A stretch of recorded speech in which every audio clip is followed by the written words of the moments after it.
اللہ تعالیٰ فرماتے ہیں کہ میں نے اس کو گمراہی کو اس سے ہدایت سے علیحدہ کر دیا. تو جب گمراہی کو ہدایت سے علیحدہ کر دیا تو اب یہ ہمارا کام ہے کہ ہم اس دین محمدی کے پیروکار ہیں. ہم نے حضور نبی کریم صلی اللہ علیہ وآلہ وسلم کا کلمہ پڑھا ہوا ہے. تو جب ہم نے ان کا کلمہ پڑھا تو ہم نے ان کی اتباع بھی کر رہی ہیں. تو اگر ہم آپ کی اتباع کی طرف جائیں تو انہوں نے ہمیشہ حق کا ساتھ دیا باطل کے سامنے ڈٹ کے, تو ہمیں بھی وہی کردار ادا کرنا ہوگا. گیلانی صاحب بہت شکریہ, آپ نے وقت دیا. واقعہ کربلا کے حوالے سے ہم ہر سال جب عاشورہ کا دن آتا ہے, 10 محرم کا دن آتا ہے, تو میں بھی کافی عرصے سے پروگرامز کرتی ہوں اور ہر سال ہم اس واقعے کو یاد کرتے ہیں.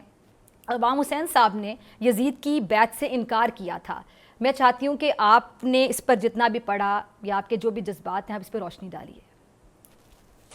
اعوذ باللہ من الشیطان الرجیم, بسم اللہ الرحمن الرحیم. قال تبارک تعالیٰ فی القرآن المجید قل لا اسألکم علیہ اجرا الا المودۃ فی القربى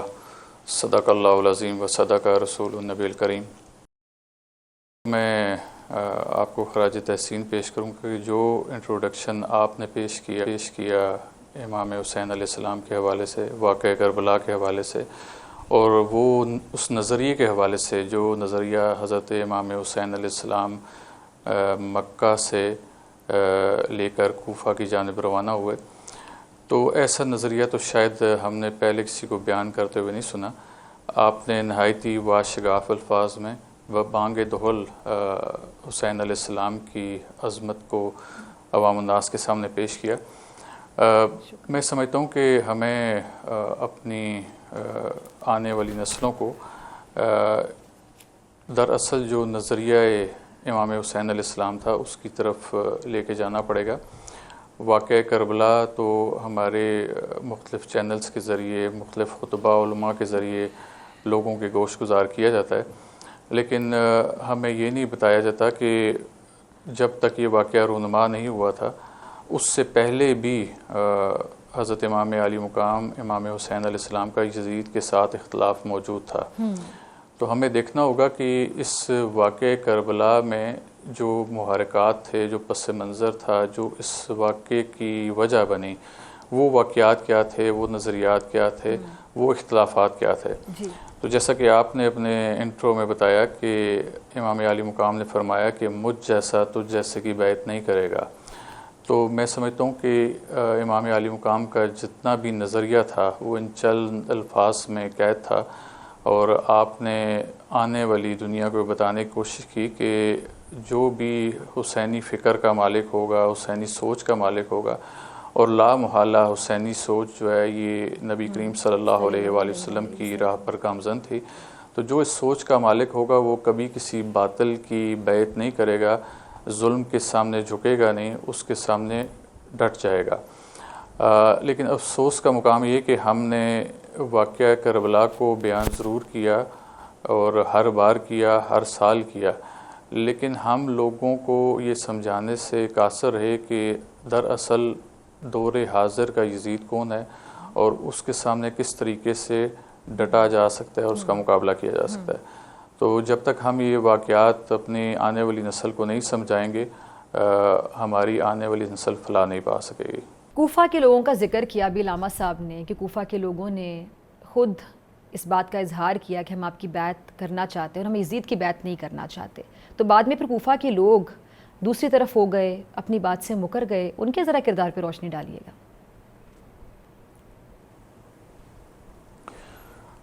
جی, میں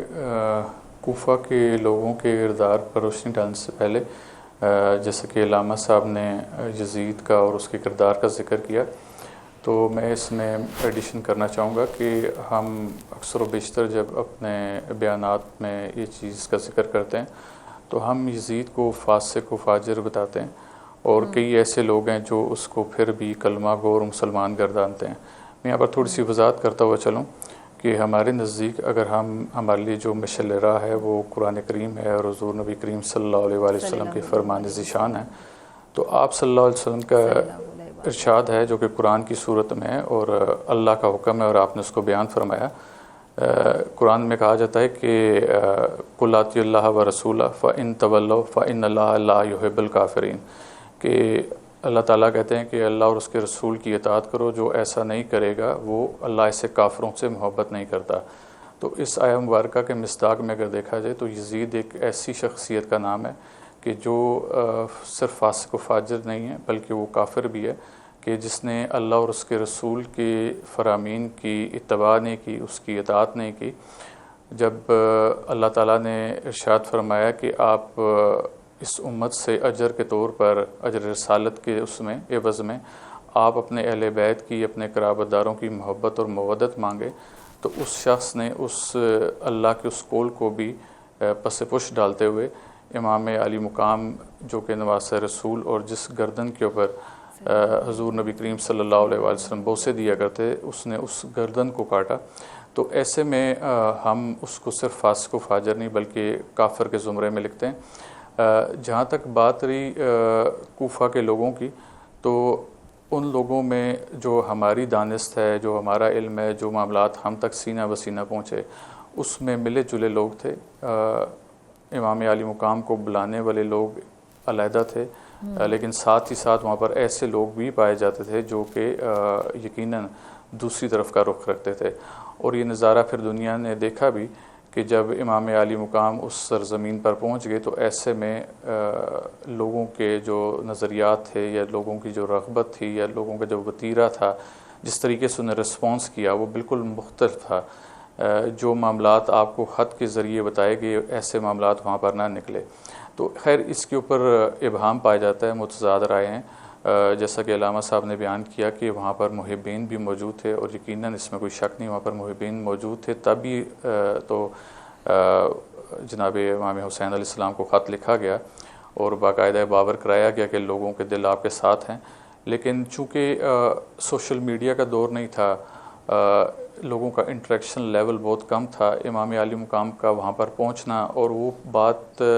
خبر عام کے طور پر عام لوگوں تک پہنچتی، اس سے پہلے تمام معاملہ رونما بھی ہو چکا تھا۔ لہٰذا میری دانست میں جو اہل کوفہ تھے وہ تمام لوگ محبین پر محیط نہیں تھے، بلکہ ان میں ایسے لوگ بھی شامل تھے کہ جو یزید کے مکمل طور پر پیروکار تھے اور اس کے حامی تھے، اور کسی طور پہ ہم کہہ سکتے ہیں کہ مخبر بھی تھے۔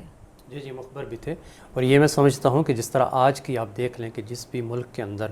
کسی دوسرے کے ساتھ ٹکراؤ ہوتا ہے تو سب سے پہلے جو مخالف ہوتا ہے اس کے مخبر ہی آتے ہیں جو اس کو نقصان پہنچاتے ہیں، تو اس سے ہم کہہ سکتے ہیں کہ وہاں مخبر بھی تھے۔ اور اس طرح شاہ صاحب فرما رہے تھے کہ منافقت اپنے عروج پر تھی۔ حضرت زینب کا جو خطبہ تھا، جو انہوں نے خطاب کیا، اظہار خیال کیا، اس بارے میں جب بھی کسی عالم دین کو گفتگو کرتے ہوئے سنتی ہوں، بلکہ مجھے یاد ہے کہ بچپن میں بہت زیادہ شام غریبہ دیکھنے کا موقع ملا۔ طالب جوہری صاحب پی ٹی وی پر آتے تھے اور وہ شام غریبہ جب پڑھتے تھے سارا وہ واقعہ ایکسپلین کرتے تھے، تو جب ہم بہت چھوٹے تھے تو اس ٹائم پہ شاید ہم ان چیزوں کو اتنا ریلیٹ نہیں کر پاتے تھے، اتنی سمجھ بوجھ نہیں تھی۔ لیکن گیلانی صاحب تب بھی میں دیکھتی تھی کہ میری والدہ جب بھی شام غریبہ سن رہی ہوتی تھیں، اور میں چھوٹی تھی 8-9 سال کی عمر میں، آپ کو اتنی سمجھ نہیں ہوتی، لیکن دل تب بھی سمجھتا تھا کہ کچھ ایسا بتایا جا رہا ہے جو دل کو محسوس ہوتا تھا۔ وہ درد دل کو محسوس ہوتا تھا 7, 8, 9, 10 سال کی عمر میں بھی، جب شاید اتنی سمجھ بوجھ نہیں تھی، چیزوں کو اینالائز کرنا نہیں آتا تھا، یا اتنی ریڈنگ نہیں تھی، اتنا پڑھا نہیں ہوا تھا۔ تو اب تو پوری انڈرسٹینڈنگ ہے، عمر کے اس حصے میں ہے۔ تو میں چاہتی ہوں کہ جو حضرت زینب نے خطاب کیا تھا، اظہار خیال کیا تھا، اور اب جس ٹائم پہ ہم پروگرام کر رہے ہیں اس ٹائم تک تو شام غریبہ ہو چکی تھی، آپ کیسے اپنے جذبات کا اظہار کرنا چاہیں گے گیلانی صاحب؟ آپ نے اس واقعہ کربلا کے ایک ایسے پہلو کی طرف توجہ دلائی ہے کہ اکثر و بیشتر جب ہم واقعہ کربلا بیان کرتے ہیں تو ہم اس کربلا کے معرکے میں اس میدان کا حصہ بننے والے لوگوں کے سارے واقعات لوگوں کے سامنے لاتے ہیں کہ کس طریقے سے امام علی مقام کو شہید کیا گیا، آپ کے جو لخت جگر تھے ان کو شہید کیا گیا، آپ کے رفقا کو شہید کیا گیا، لیکن یہ جو پہلو اجاگر کیا ہم اس کو پس پش ڈال دیتے ہیں۔ حضرت بی بی زینب سلام اللہ علیہ کی آنکھ وہ آنکھ ہے کہ جس نے وہ منظر دیکھا کہ جس منظر کو دیکھ کر حضور نبی کریم صلی اللہ علیہ وآلہ وسلم بھی رو دیے۔ اور جب یہ واقعہ آقا کریم علیہ السلام کے سامنے پیش کیا گیا تو اس وقت امام علی مقام اس حجرہ میں تشریف لا چکے تھے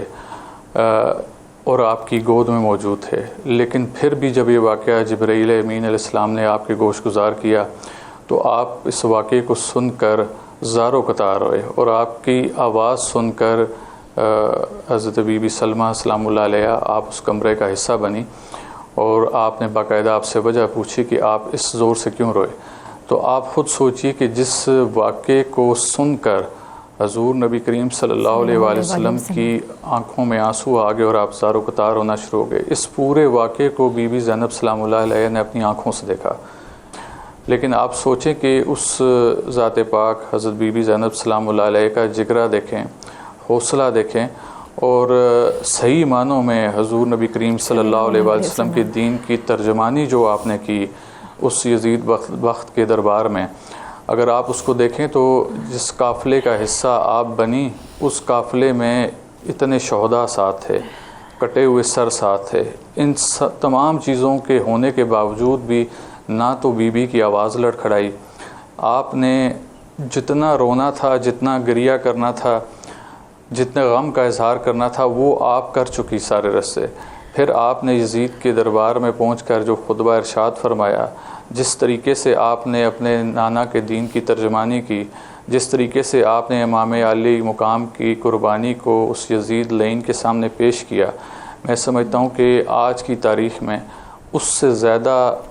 زبردست خطبہ شاید ہی کسی نے ارشاد فرمایا ہو۔ ابھی ہم کوفہ کا ذکر کر رہے تھے، کوفہ کے لوگوں کی بات کر رہے تھے، آپ نے اس حوالے سے اپنے خیالات کا اظہار کیا، اور ابھی اگر ہم بات کریں تو اسرائیل اس ٹائم پہ یزید کا کردار ادا کر رہا ہے۔ نتن یاہو وقت کا دور حاضر کا یزید بنا بیٹھا ہے، اور ساتھ اس کے کچھ اور بھی طاقتیں ہیں، ظاہری بات ہے۔ تو اب اس ٹائم پہ مسلمانوں کا کیا کردار ہے؟ مسلمان اس ٹائم پہ حسینی کردار ادا کریں گے، اور یزید بنا ہوئے نتن یاہو، اسرائیل کا جو ایک یزید ہے نتن یاہو، تو آپ کیا دیکھتے ہیں کہ مسلمانوں کا کردار اب کیا ہونا چاہیے مسجد اقصیٰ کی حفاظت کے لیے، بیت المقدس کی حفاظت کے لیے؟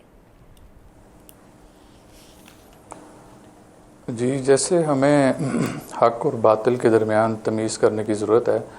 بالکل ایسے ہی ہمیں مسلمان اور مومن کے درمیان تمیز کرنے کی بھی ضرورت ہے۔ یہ جن لوگوں کا آپ ذکر کر رہی ہیں، ہم نے تاریخ میں پڑھا کہ حسین کو مارو، حسین کو مارو، کہتے ہیں کہ جب یہ فضا میں آوازیں بلند ہوئیں تو امام کہتے ہیں کہ اگر تم یہ آوازیں اس وقت سن لیتے تو تم ساری زندگی کے لیے ہنسنا چھوڑ دیتے۔ اور کچھ لوگ ایسے تھے جنہوں نے کہا کہ امام علی مقام کے بارے میں کہ ان کا سر قلم جلدی سے کرو کہ اس کے بعد ہم نے سجدہ شکر بھی ادا کرنا ہے۔ تو ہمیں یہاں پر سب سے پہلے مسلمان اور مومن میں تمیز کرنی ہوگی کہ مسلمان کون ہے اور اہل ایمان والا کون ہے۔ تو میں تھوڑا سا اس کو ایکسپلین کرتا چلوں آپ کے حاضرین کے لیے کہ ہم سمجھتے ہیں کہ مسلمان وہ لوگ ہیں جو کلمہ گو بھی ہیں، جو اللہ کو ضرور مانتے ہیں، اللہ کے رسول کو بھی مانتے ہیں، لیکن یہ وہ لوگ ہیں جو اللہ اور اس کے رسول کو ماننے کے ساتھ ساتھ ان کی بات نہیں مانتے۔ تو مومن اور مسلمان میں فرق یہ آتا ہے، جو مومن ہے وہ اللہ اور اس کے رسول کو ماننے کے ساتھ ساتھ ان کی باتوں کو بھی مانتا ہے۔ تو جو کربلا کے واقعات میں نے ابھی آپ کے سامنے پیش کیے، جن لوگوں کی جس امت کے سامنے نبی کے نواسے کو قتل کیا جا رہا تھا اور امت خاموش تماشائی بنی تھی، اس کے سامنے غزہ اور فلسطین میں اگر کوئی مارا جاتا ہے تو اس کی دانش میں، اس کی نظر میں کوئی اہمیت نہیں ہے۔ ہمارے سامنے قرۂ ارض پر اس امت مسلمہ کا سامنے اس ہستی کو ذبح کیا گیا جو جنت کے جوانوں کے سردار ہیں، اور اللہ کے حبیب نے واضح کر دیا کہ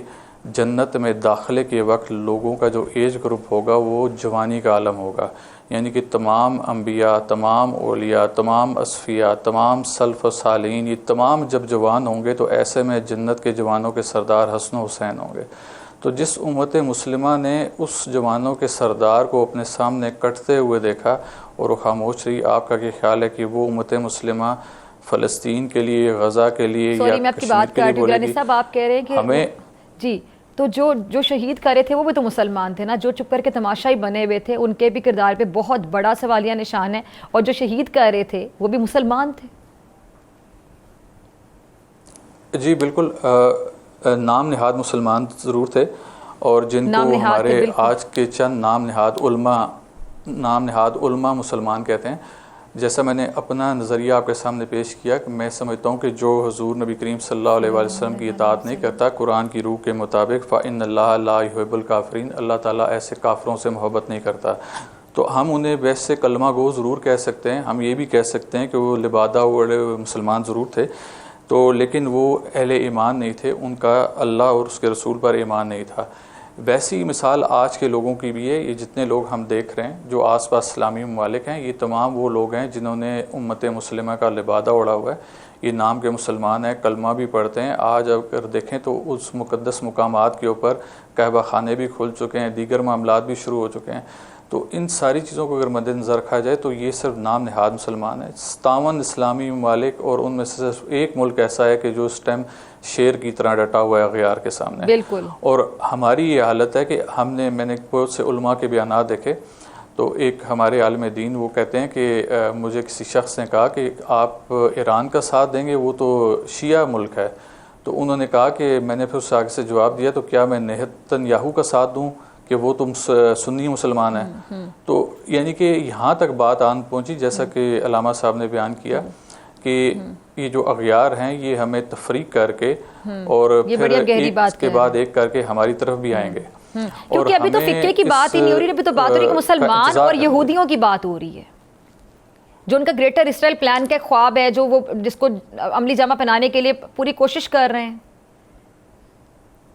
جی, اس عملی جامہ پہنانے کے لیے وہ استعمال بھی ہمارے ہی کر رہے ہیں. وہ ہمارے ہی مسلمانوں کو خرید رہے ہیں, ہمارے ہی مسلمانوں کو اپنے ہی ممالک کے خلاف استعمال کر رہے ہیں. گیلانی صاحب سوری, میں معذرت کے ساتھ آپ کی بات کاٹ رہی ہوں, میں آپ کی بات کاٹ رہی ہوں. آپ کی موجودگی کا فائدہ اٹھاتے ہوئے ایک سوال جو کہ بڑا ایک ایسا سوال ہے کہ یہ بڑا کنٹروورشل بھی کسی کو نہ لگے, میں پہلے سے معذرت خواہوں, لیکن بہت سی باتیں جو کہ ڈرائنگ رومز میں بیٹھ کر ہوتی ہیں, چوکوں میں بیٹھ کر ہو رہی ہوتی ہیں, تو میں آپ دونوں کی موجودگی کا فائدہ اٹھا کے ٹی وی پہ بات کرنا چاہتی ہوں کہ پہلے گیلانی صاحب یہ سوال لے کے آپ کی طرف, پھر علامہ صاحب آپ کی طرف. گیلانی صاحب, بہت سے لوگ یہ بات کرتے ہیں کہ یہ تو قیامت کی نشانی ہے, مسجد اقصیٰ کے حوالے سے بات کرتے ہیں, گریٹر اسرائیل پلان کے حوالے سے بات کرتے ہیں. تو میں نے بڑے لوگوں کو بات کرتے ہوئے دیکھا ہے کہ یہ تو قیامت کی نشانی ہے, تو ہونا ہے, تو یہ تو ہوگا. تو یہ ایک بہت بڑا سوال ہے کہ ہونا ہے, ہوگا, لیکن اس میں مسلمانوں کا جو امتحان ہے, ہمارا کیا کردار ہونا چاہیے, یہ میرا سوال ہے. جی دیکھیں, اس دنیا میں جو بھی کام ہوتا ہے وہ مشیت الہی سے ہوتا ہے. اگر اس دنیا میں جو خیر ہے وہ اللہ کی بنائی ہے تو شر بھی اللہ کا بنایا ہوا ہے. اگر اللہ نے حضرت انسان کو تخلیق کیا, 1,24,000 انبیاء کرام کو بھیجا, قرآن آیا ہمارے سامنے, دیگر کتب آئیں, دیگر آسمانی صحیفے آئے, تو ساتھ ساتھ شیطان بھی آیا. اب شیطان بھی اللہ کی تخلیق میں سے آتا ہے. اگر یہ لکھ دیا گیا ہے کہ یہ معاملات ہونے, تو اس کا مطلب یہ تو نہیں ہے کہ ہم کہیں کہ چونکہ مشیت الہی ہے, لکھ دی جا چکی ہے, تو اب ہم اپنا کوئی کردار ادا نہ کریں. کہتے ہیں نا کہ اللہ تعالیٰ فرماتے ہیں کہ میں نے اس کو گمراہی کو اس سے ہدایت سے علیحدہ کر دیا. تو جب گمراہی کو ہدایت سے علیحدہ کر دیا تو اب یہ ہمارا کام ہے کہ ہم اس دین محمدی کے پیروکار ہیں. ہم نے حضور نبی کریم صلی اللہ علیہ وآلہ وسلم کا کلمہ پڑھا ہوا ہے, تو جب ہم نے ان کا کلمہ پڑھا تو ہم نے ان کی اتباع بھی کر رہی ہیں. تو اگر ہم آپ کی اتباع کی طرف جائیں تو انہوں نے ہمیشہ حق کا ساتھ دیا, باطل کے سامنے ڈٹ کے, تو ہمیں بھی وہی کردار ادا کرنا ہوگا. پھر حضور علیہ السلام کے اس وتیرہ کو, اس طور کو, اس طریقہ کو آپ کی اولاد پاک ایسے لے کے آگے چلی کہ آپ امام علیہ السلام کو دیکھ لیں, آپ امام حسن علیہ السلام کو دیکھ لیں, آپ امام علی مقام کو دیکھ لیں کہ جس طریقے سے یہ ہر دور میں باطل کے سامنے سینہ سپر ہوئے اور انہوں نے حق کا علم بلند کیا.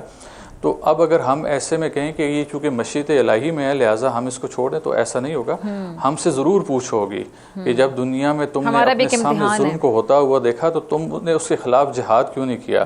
میں اس موقع کی مناسبت سے, آپ کی وساطت سے, آپ کے چینل کی وساطت سے اس بات کو بھی کلیئر کر دوں, اکثر و بیشتر ابہام پایا جاتا ہے کہ یار ہم تو جہاد کے قابل نہیں ہیں. نہیں, ایسا نہیں ہے. اللہ تعالیٰ نے آپ کے لیے جہاد کو بھی آسان کر دیا. اللہ تعالیٰ فرماتے ہیں کہ جو شخص جہاد بالنفس نہیں کر سکتا, یعنی کہ جہاد بالمیدان نہیں کر سکتا, وہ جہاد بالزبان کرے. جو جہاد بالزبان بھی نہیں کر سکتا, تقریر و زبان کا اس میں حوصلہ نہیں ہے, تو وہ اپنے دل میں اس کو ضرور برا کہہ سکتا ہے. وہ کسی چائے کے پیالی کے اوپر بیٹھے ہوئے کسی ڈرائنگ روم میں اگر وہ حق کے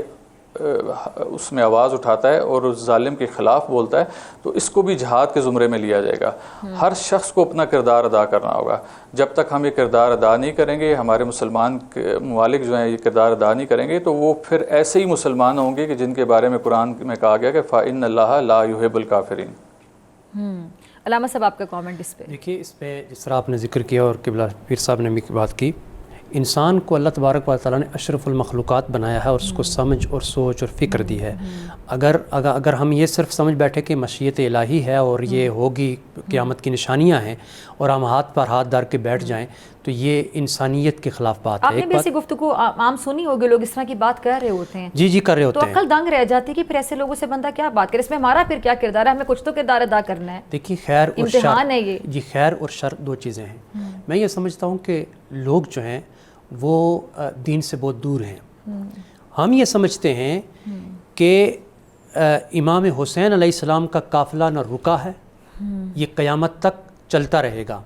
اور جو لوگ حق کا ساتھ دیں گے وہ وقت آنے والا ہے کہ امام مہدی علیہ السلام کی جماعت میں جو لوگ شامل ہوں گے، وہ چاہے 4000 کی تعداد میں ہوں، 12000 کی تعداد میں لوگ ہوں، وہ لوگ بھی تو ہوں گے نا کہ پوری دنیا کے اندر مسلمان اتنے رہ جائیں گے کہ 12000 کی تعداد میں امام مہدی علیہ السلام کے ساتھ لوگ ہوں گے اور جہاد کریں گے. ہمارا جو کانسیپٹ ہے وہ یہ جہاد کا جذبہ ہوگا. تو اگر ہر بندہ یہ سمجھتا ہے کہ جی یہ قیامت کی نشانیاں ہیں اور ہمیں تو ضرورت نہیں ہے، تو پھر تو آپ کا ایمان اتنا کمزور ہے اور آپ کا جو فوکس ہے وہ اس طرف نہیں ہے. ہم یہ سمجھتے ہیں کہ ہم امام مہدی علیہ السلام کی جماعت کے ایک سپاہی بن کر کے، ایک مجاہد بن کر کے، تو ہم ان کے کم از کم یہ تو نیت رکھیں نا کہ چلیں ہم کہ قیامت تک ہم زندہ رہتے ہیں یا نہیں رہتے ہیں، لیکن یہ ہے کہ ہماری نیت یہ ہونی چاہیے کہ ہم ان کی جماعت کا ساتھ دیں گے اور ہماری نسلیں ان کی جو ہے وہ جماعت کا ساتھ دیں گی. تو جب یہ نیت ہوگی تو ایک تو اس پر اجر ملے گا، دوسرا کبھی اس سے ہم مبرہ نہیں ہوں گے. اور آنے والے جو دور کے اندر جو لوگ ہیں، یہی تعلیم ہے کہ نوجوانوں کو تیار کیا جائے، نوجوانوں کو اس حوالے سے تیار کیا جائے کہ اہل بیت کی محبت بتائی جائے. امام حسین علیہ السلام کی شہادت کا مقصد کیا تھا، امام حسین علیہ السلام کے قیام کا مقصد کیا تھا. جب تک نوجوانوں کا کانسیپٹ نہیں کلیئر کریں گے اس وقت تک ہم مقاصد حاصل نہیں کر سکتے ہیں.